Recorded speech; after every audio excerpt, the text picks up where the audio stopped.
1 November 2025 શનિવારે દેવ ઉઠી 11ના દિવસે ભલે તમે ભૂખે મરી જજો, પણ એકાદશીના દિવસે ચૂપચાપ આ વસ્તુ ખાઈ લેજો.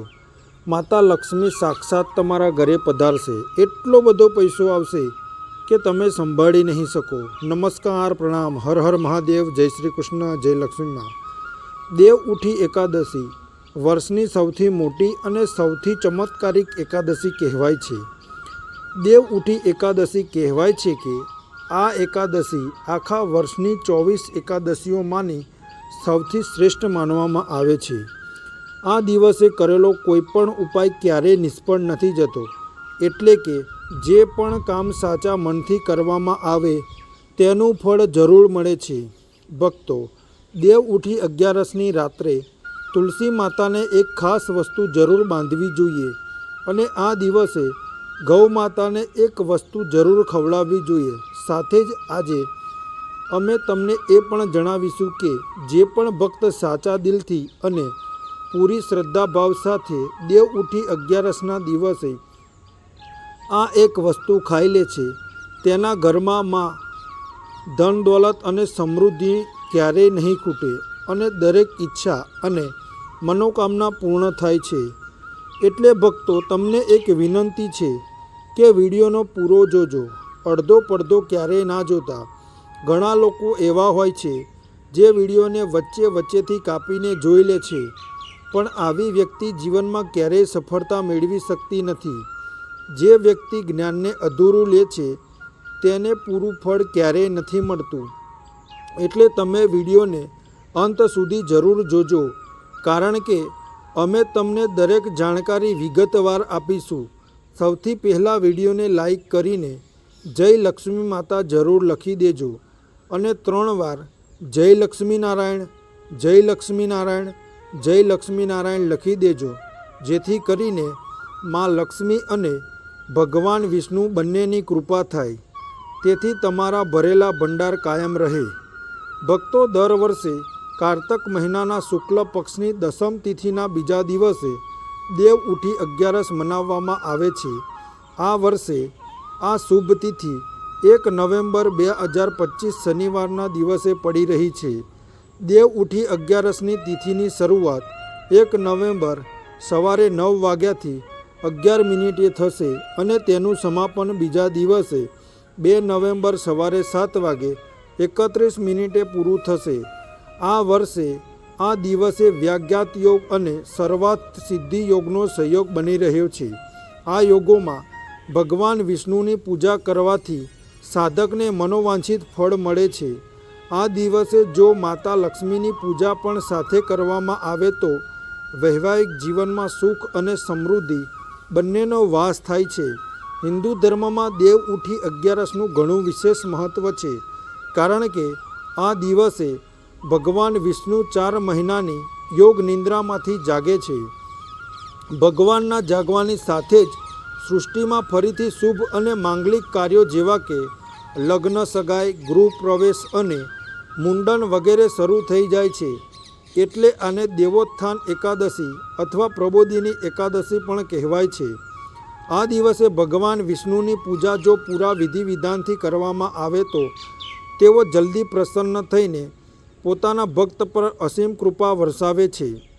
ભક્તો, આગળ વધતા પહેલાં જો તમે પણ ઈચ્છો છો કે લક્ષ્મી માતાના આશીર્વાદ તમારા પર બનેલા રહે તો આ વિડીયોને એક લાઈક જરૂર કરો અને તમારી પોતાની ચેનલને સબસ્ક્રાઈબ અવશ્ય કરી લો અને કોમેન્ટ બોક્સમાં જય શ્રી હરિવિષ્ણુ જરૂર લખો અને સાથે જ તમે અમારી રાશિને કોમેન્ટ બોક્સમાં જરૂર લખી દો, કારણ કે અમે રાશિથી જોડાયેલું ભાગ્ય પણ જણાવીએ છીએ અને ભાગ્યમાં ચાલી રહેલી પરેશાનીઓને તરત દૂર કરવા માટે સહેલામાં સહેલા ઉપાય પણ જણાવીએ છીએ.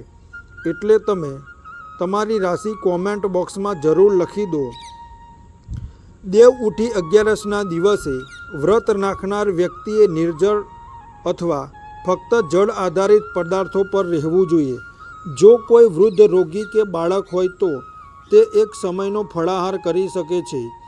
આ દિવસે ચોખા અને મીઠાનું સેવન ન કરવું જોઈએ. તામસિક આહાર જેવા કે ડુંગળી, લસણ, માંસ, મદિરા અને વાસી ભોજનનો ત્યાગ કરો. દિવસભર ભગવાન વિષ્ણુ અથવા પોતાના ઈષ્ટદેવની ઉપાસના કરો અને ઓમ નમઃ ભગવતે વાસુદેવાય નમઃ મંત્રનો જાપ જરૂર કરો. દેવોત્થાન એકાદશીના દિવસે પૂજા માટે સૌથી પહેલાં શેરડીનો મંડપ બનાવો. વચ્ચે એક સુંદર ચોક બનાવીને તેની મધ્યમાં ભગવાન વિષ્ણુની મૂર્તિ અથવા ચિત્ર સ્થાપિત કરો. ચોકની પાસે ભગવાનના ચરણ ચિહ્ન બનાવવામાં આવે છે જે પૂરી પૂજા સુધી ઢંકાયેલા રહે છે. વિષ્ણુ ભગવાનને શેરડી, સિંગોડાના ફળ અને મીઠાઈ અર્પણ કરો. પછી એક ઘીનો દીવો પ્રગટાવો અને તેને આખી રાત બળવા દો. વહેલી સવારે ભગવાનના ચરણોની વિધિવત પૂજા કરો અને પછી ભજન કીર્તન કરતાં કરતાં ભગવાનને જમાડો. કહેવાય છે કે આ દિવસે ભગવાનના ચરણોને સ્પર્શ કરીને જે પણ મનોકામના માગવામાં આવે છે તે જરૂર પૂરી થાય છે. દેવ ઉઠ્યા પછી તુલસી વિવાહનું વિશેષ મહત્ત્વ છે. ભગવાન વિષ્ણુના યોગ નિંદ્રામાંથી જાગ્યા પછી તેમના શાલિગ્રામ સ્વરૂપ વિવાહ તુલસી માતા સાથે કરવામાં આવે છે. તુલસી માતા ભગવાન વિષ્ણુને ખૂબ જ પ્રિય છે. આ દિવસે જો કોઈ ફક્ત તુલસી દળ જ અર્પણ કરી દે તો પણ ભગવાન વિષ્ણુ પ્રસન્ન થઈ જાય છે. આ પરંપરા પાછળ પ્રાકૃતિક સંરક્ષણ અને વૈવાહિક સુખની ભાવના છુપાયેલી હોય છે. જે ભક્ત તુલસી વિવાહ સંપન્ન કરાવે છે તેમને વૈવાહિક જીવનમાં સુખ, શાંતિ અને પ્રેમની પ્રાપ્તિ થાય છે. અગિયારસના દિવસે પોતાની ક્ષમતા મુજબ અન્નદાન કરવું ખૂબ જ શુભ માનવામાં આવ્યું છે. પણ ધ્યાન રાખો કે આ દિવસે બીજા કોઈના ઘરનું અન્ન ગ્રહણ ના કરો. જો કોઈ કારણસર વ્રત પૂરું ના રાખી શકે તો દિવસમાં એકવાર ફળાહાર કરો અથવા ફક્ત દૂધ અને જળનું સેવન કરી શકો છો. ભક્તો, દેવ ઉઠી અગિયારસ ફક્ત એક તિથિ નથી. આ એ દિવસ છે જ્યારે સ્વયં ભગવાન વિષ્ણુ પોતાની યોગ નિંદ્રામાંથી જાગીને ધરતી પર શુભ ઉર્જાનો સંચાર કરે છે. આ દિવસની કરેલી પૂજા, ભક્તિ અને સાધનાનું ફળ સેંકડો ગણું વધીને મળે છે. એટલે ભક્તો, આ વર્ષની દેવ ઉઠી અગિયારસને પૂરા વિધિ વિધાન, શ્રદ્ધા અને ભક્તિભાવ સાથે મનાવો, જેથી તમારા જીવનમાં સુખ, શાંતિ, સમૃદ્ધિ અને સફળતાનો પ્રકાશ હંમેશા બનેલો રહે. દેવ ઉઠી અગિયારસના દિવસે વ્રતધારી વ્યક્તિએ ગાજર, કોબી, પાલક વગેરેનું સેવન ન કરવું જોઈએ. અગિયારસ પર શ્રી વિષ્ણુની પૂજામાં મીઠું પાન ચડાવવામાં આવે છે, પણ આ દિવસે પાન ખાવું પણ વર્જિત છે. ફળોમાં કેળા, કેરી, દ્રાક્ષ, બદામ, પિસ્તા વગેરે અમૃત ફળોનું સેવન કરો. સૂકા મેવા જેવા કે બદામ, પિસ્તા વગેરેનું સેવન કરી શકાય છે. અગિયારસ તિથિ પર જવ, રીંગણ અને સેમફળી વાળ ન ખાવા જોઈએ. આ વ્રતમાં સાત્વિક ભોજન કરો. માંસ, મદિરા કે અન્ય કોઈપણ નશીલા પદાર્થનું સેવન ન કરો. દરેક વસ્તુ પ્રભુને ભોગ લગાવીને તથા તુલસીને દળ મૂકીને ગ્રહણ કરવી જોઈએ. દેવ ઉઠી અગિયારસના દિવસે શું ન કરવું? દેવ ઉઠી અગિયારસના દિવસે ભગવાન વિષ્ણુ નિંદ્રામાંથી જાગે છે અને આની સાથે જ બધા શુભ કાર્યો શરૂ થાય છે. એવું કહેવાય છે કે દેવ ઉઠી અગિયારસ પર બપોરે ન સૂવું જોઈએ. ધાર્મિક ગ્રંથોમાં કહેવાયું છે કે આ દિવસે ભગવાન વિષ્ણુની ભક્તિમાં લીન રહેવું જોઈએ. દેવ ઉઠી અગિયારસના દિવસે કોઈપણ વ્યક્તિએ ભૂલથી પણ ચોખા ન ખાવા જોઈએ. ચોખાથી બનેલી વસ્તુઓ પણ દૂર રહેવું જોઈએ. પંડિતોનું કહેવું છે કે ચોખા ખાવાથી મન અને શરીર સ્થિર નથી રહેતું. દેવ ઉઠી અગિયારસના દિવસે લસણ અને ડુંગળીના સેવનથી પણ બચવું જોઈએ, કારણ કે આ બંને તામસિક ભોજનમાં આવે છે. જો તમે વ્રત નથી રાખ્યું તો કોશિશ કરો કે સાત્વિક ભોજન જ કરો. દેવ ઉઠી અગિયારસના દિવસે વ્રતધારીએ કોઈપણ પ્રત્યે દ્વેષની ભાવના ન રાખવી જોઈએ. થઈ શકે તો આ દિવસે ઘર કે ઘરની બહાર કોઈની સાથે લડાઈ ઝઘડો ન કરો. માન્યતા છે કે આમ કરવાથી ભગવાન વિષ્ણુ અને માતા લક્ષ્મી નારાજ થઈ જાય છે આ દિવસે જો તમે વડીલો વૃદ્ધોની સહાયતા કરો તો આમ કરવાથી ભગવાન વિષ્ણુ અને માતા લક્ષ્મી પ્રસન્ન થાય છે. એટલે વડીલોનું અપમાન ન કરો અને તેમને ધૂતકારો નહીં.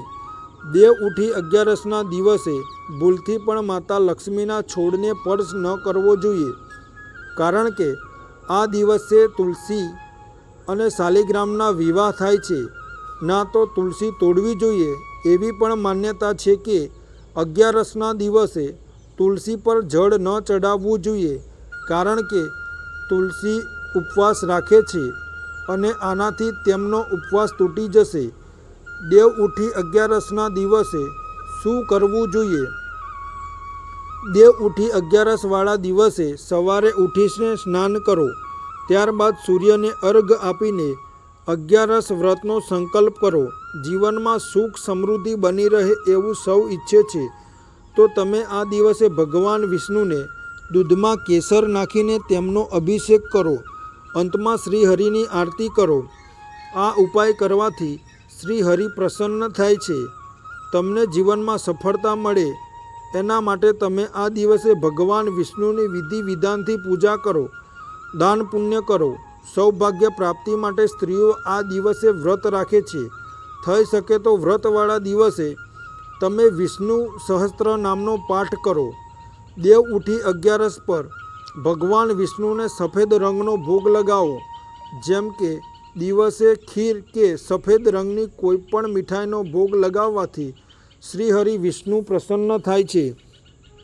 દેવ ઉઠી 11વાળા દિવસે તમે નિર્જળા વ્રત રાખો, પણ જો તમે ગૃહસ્થ જીવનમાં છો તો ફળાહારી ઉપવાસ રાખી શકો છો. આ દિવસે બ્રાહ્મણોને દાન દક્ષિણા આપીને તેમનાથી પણ આશીર્વાદ પ્રાપ્ત કરી શકો છો. દેવ ઉઠી 11 પર તુલસી પર ચડાવો આ રંગના વસ્ત્ર. હિન્દુ ધર્મમાં બધા દેવી દેવતાની પૂજા સાથે ભોગ અને વસ્ત્ર વગેરે ચડાવવાની પરંપરા છે. ઠીક એ જ રીતે તુલસીને પણ માં લક્ષ્મીનું સ્વરૂપ માનવામાં આવે છે, એટલે તેમને પણ વસ્ત્ર અર્પણ કરવામાં આવે છે. લાલ રંગના વસ્ત્ર તુલસીના છોડમાં લાલ રંગની ચુંદડી ચડાવવી લાભકારી માનવામાં આવે છે. જ્યોતિષશાસ્ત્રની દૃષ્ટિએ લાલ રંગ મંગળનું પ્રતિનિધિત્વ કરે છે. શાસ્ત્રો મુજબ દેવ ઉઠી 11ના દિવસે તુલસી માતાને લાલ રંગના વસ્ત્રો ચડાવવા જોઈએ. એવામાં જો કોઈના કર્મોને કારણે મોઢામાંથી અપશબ્દ પણ નીકળી રહ્યા હોય તો તેમને પણ આ લાલ વસ્ત્ર રોકી લે છે. આની સાથે જ ધન સંપદા સુખ સમૃદ્ધિની પ્રાપ્તિ થાય છે. પીળા અને સફેદ રંગના વસ્ત્ર પહેરો.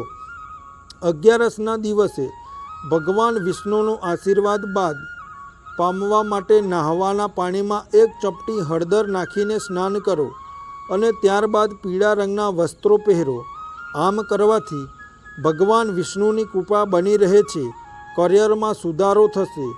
જો તમારા પણ કરિયરમાં બાધા આવી રહી છે તો દેવ ઉઠી 11ના દિવસે ભગવાન વિષ્ણુને કેસરવાળા દૂધથી અભિષેક કરો. આમ કરવાથી બધી પરેશાનીઓ દૂર થઈ જાય છે.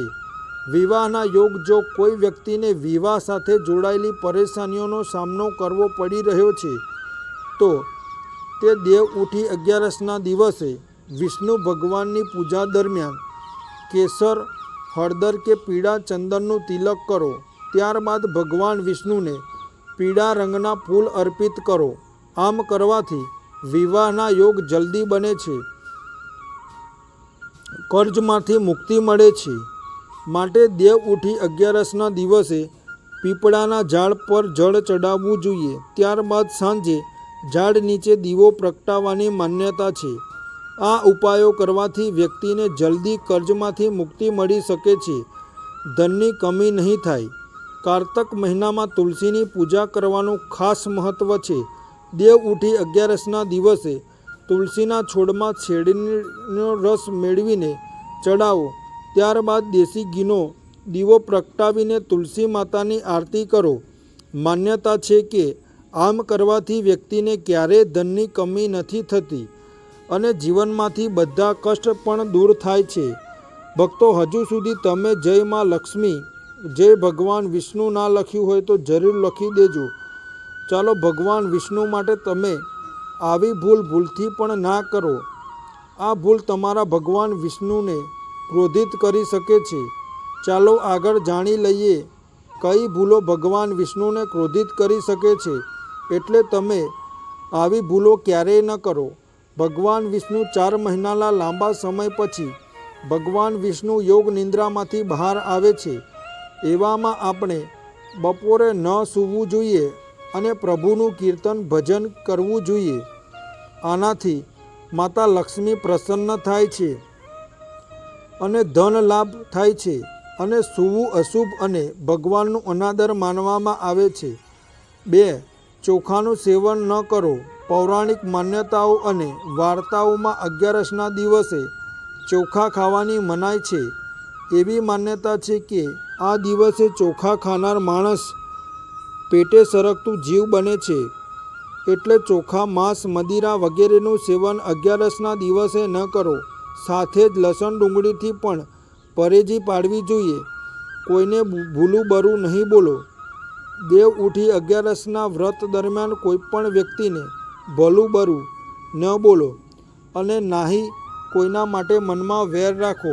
આ દિવસે પોતાના મનમાં માત્ર અને માત્ર ભગવાન પ્રત્યે આસ્થા અને ભક્તિનો ભાવ રાખવો જોઈએ. ત્યારે જઈને તમારી પૂજા સાર્થક થશે. અને ભૂલથી તુલસીનું પાન નહીં તોડો. તુલસી ભગવાન વિષ્ણુને ખૂબ જ પ્રિય છે. એવામાં ભૂલથી પણ આ દિવસે તુલસીની પત્તી ન તોડો. આનાથી ભગવાન વિષ્ણુ નારાજ થઈ શકે છે.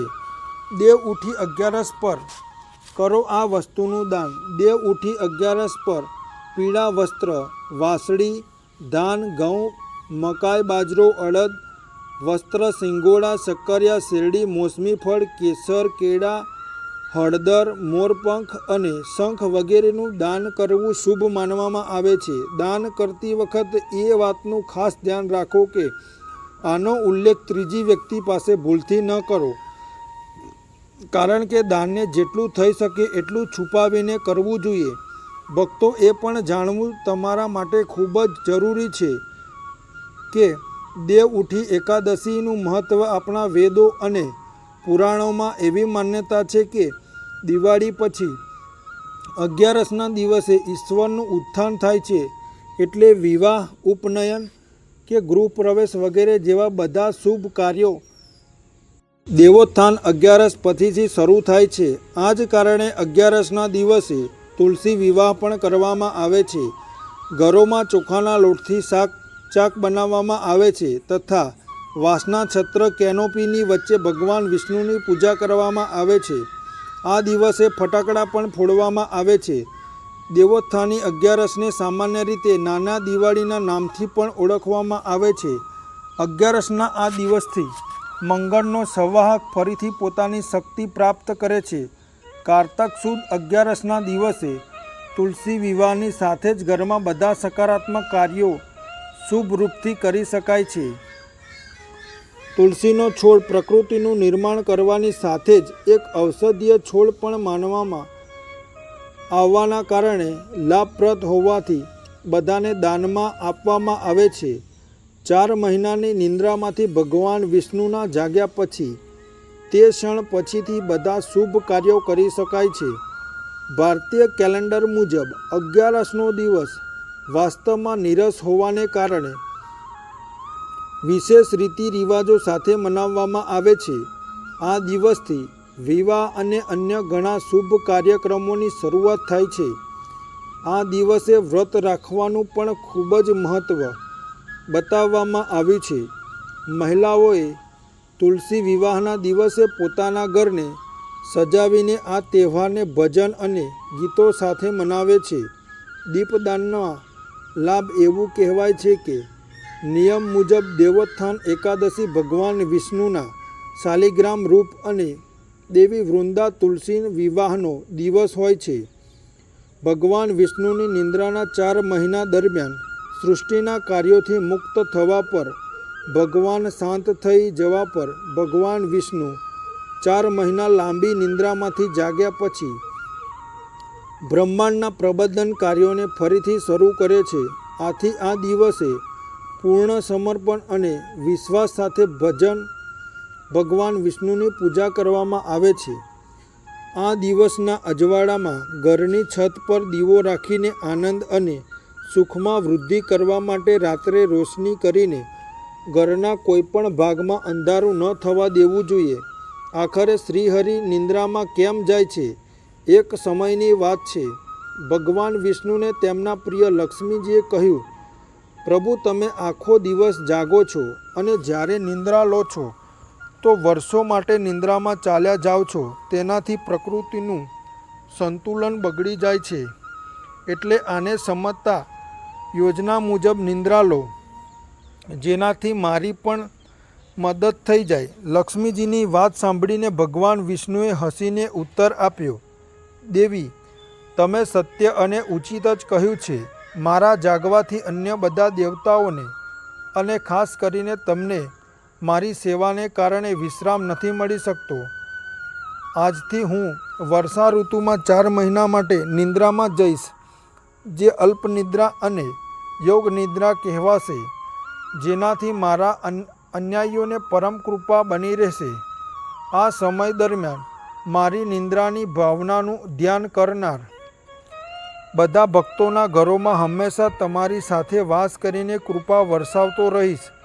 તુલસી શાલિગ્રામ વિવાહ કારતક માસમાં સ્નાન કરવાવાળી મહિલાઓ દ્વારા 11ના દિવસે ભગવાન વિષ્ણુ, જેમને શાલિગ્રામના નામથી પણ ઓળખવામાં આવે છે, અને વિષ્ણુપ્રિયા તુલસી વિવાહ કરવામાં આવે છે.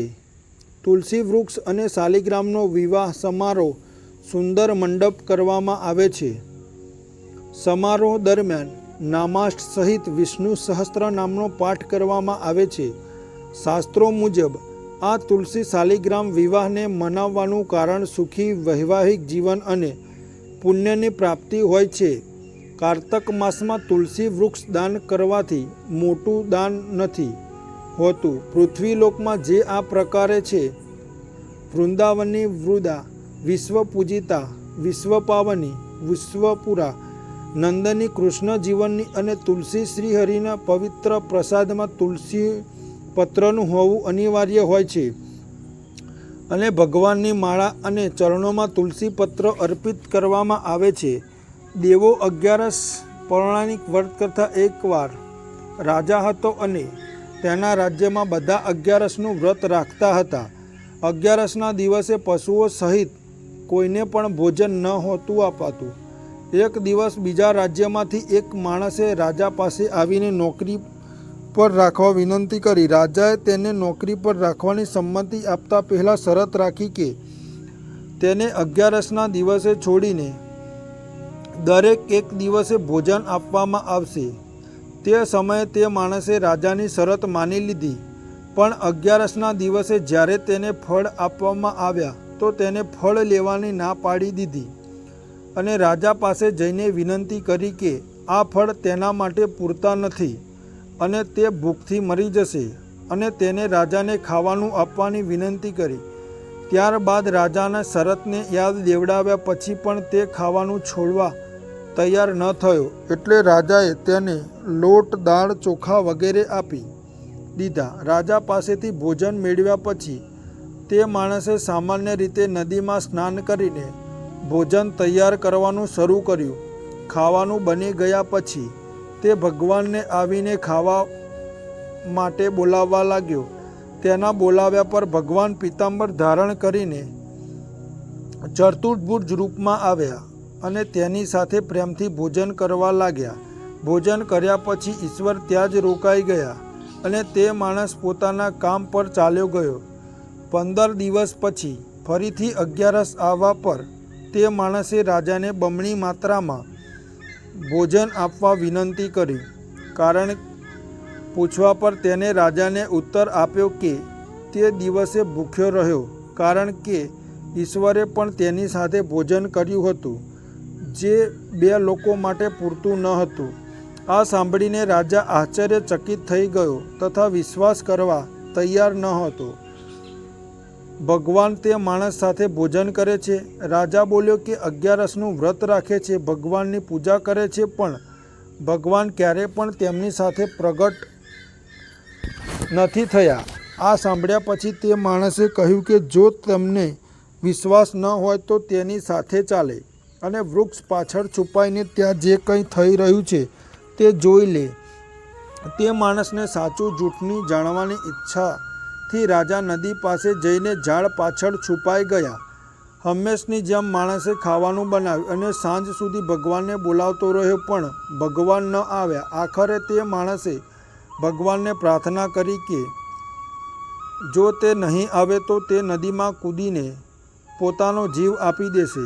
પણ ભગવાન છતાંય ન આવ્યા. ત્યારે તે પોતે મરવા માટે નદી તરફ ચાલવા લાગ્યો. જીવન ખતમ કરવાની તેની દ્રઢ ઈચ્છા શક્તિ જાણીને ઈશ્વર જલ્દીથી પ્રગટ થઈને તેને આમ કરતા રોક્યો અને પછી બંને એકસાથે ભોજનનો આનંદ લીધો. ભોજન કર્યા પછી ભગવાન તેને પોતાના વિમાનથી પોતાના ધામમાં લઈ ગયા. આ જોઈને રાજાને અહેસાસ થયો કે જ્યાં સુધી મન શુદ્ધ ના હોય ત્યાં સુધી ઉપવાસ કરવાનો કોઈ લાભ નથી. આનાથી રાજાને શીખ મળી અને તેને પણ શુદ્ધ મનથી વ્રત કરવાનું શરૂ કર્યું અને અંતમાં સ્વર્ગને પ્રાપ્ત કર્યું. દેવ ઉઠી 11સ કથા. એક રાજા રાજ્યમાં બધા લોકો આનંદપૂર્વક રહેતા હતા. જોકે તેના રાજ્યમાં કોઈ પણ અન્ન કે ખાદ્ય પદાર્થ ન વેચીને માત્ર ફળ વેચતા હતા. એકવાર ભગવાને તેમની પરીક્ષા લેવાનો નિર્ણય કર્યો અને ભગવાને સ્વયં એક સુંદર કન્યાનું રૂપ બદલીને માર્ગમાં બેસી ગયા. તે જ સમયે રાજાએ ત્યાંથી જતાં જતાં તેને જોઈને પૂર્ણ આશ્ચર્ય સાથે તેને પૂછ્યું, તું કોણ છે? તું અહીં કેમ બેઠી છે? ત્યારે તે સુંદર મહિલાને કહ્યું કે હું બિહારી છું અને આ શહેરમાં મારી કોઈ ઓળખ ના હોવાને કારણે હું કોઈની પાસે મદદ નથી માગી શકતી. રાજા તેના રૂપ પર આકર્ષિત થઈને બોલ્યા, તું મારા મહેલમાં મારી રાણી બનીને કેમ નથી રહેતી? ત્યારે તે સુંદર મહિલાએ કહ્યું, હું જ્યારે તમારી વાત માનીશ, જ્યારે તમે તમારી બધી જવાબદારીઓ મને સોંપી દેશો, સાથે જ મારી પાસે તમારા રાજ્યમાં બધા અધિકાર હશે. હું જેવું ખાવાનું બનાવીશ તમારે ખાવું પડશે. રાજા ખૂબ જ આસક્ત હોવાને કારણે તેની બધી વાતો પર સહમત થઈ ગયા.